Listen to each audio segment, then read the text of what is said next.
शिरडी के साईं बाबा के मंदिर में हर साल लाखों की तादाद में श्रद्धालु उनके दर्शन करने आते हैं।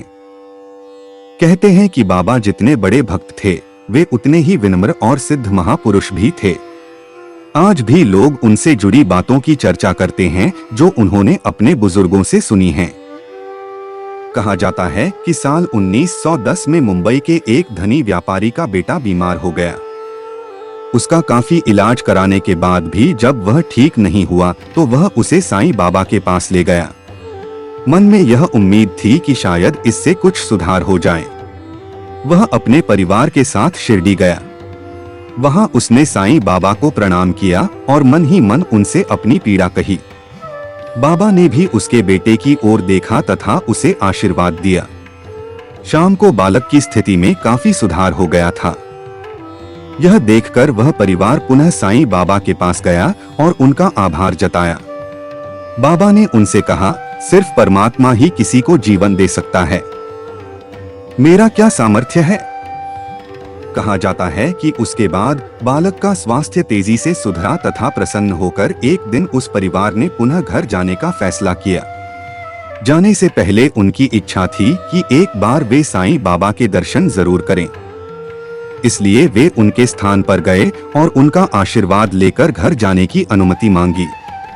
बाबा ने परिवार के मुखिया को 3 रुपए देते हुए कहा, 2 रुपए मैं तुम्हें पहले दे चुका हूँ, इस बार ये 3 रुपए ले जाओ। इन्हें पूजा स्थान पर रख देना। ईश्वर का ध्यान करना, सदा अच्छे कर्म करना। उस व्यक्ति ने बाबा को प्रणाम कर वे 3 रुपए ले लिए, लेकिन पूरे रास्ते वह इसी सवाल में उलझा रहा कि बाबा ने मुझे 2 रुपए कब दिए थे, मैं तो आज पहली बार ही इनके दर्शन करने आया हूँ, फिर वे मुझे 2 रुपए कैसे दे सकते हैं। इसी सवाल पर चिंतन करते हुए वह घर आ गया। उसने अपनी वृद्ध माँ से पूरी बात कही। तब माँ ने उसे बताया, बेटा जब तू बहुत छोटा था तो एक बार बीमार हो गया था, तब तेरे पिता तुझे लेकर साईं बाबा के पास गए थे। उस वक्त बाबा ने तुम्हारे सिर पर प्यार से हाथ फेरते हुए तुम्हें 2 रुपए दिए थे। साईं बाबा सिर्फ सिद्ध पुरुष ही नहीं, वे अपने भक्तों के साथ हृदय से जुड़े हुए हैं और इसीलिए वे उनके तन, मन और जीवन की सब बातें जानते हैं। अपनी माता के मुख से यह बात सुनकर उस व्यक्ति के आश्चर्य की सीमा नहीं रही। उसे इस बात पर पूरा भरोसा हो गया था कि भक्त और भगवान का रिश्ता बहुत मजबूत होता है।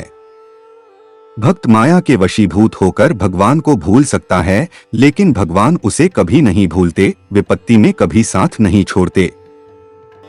ऐसी और कहानियां सुनने के लिए हमें सब्सक्राइब करें और इस वीडियो को लाइक और शेयर करें।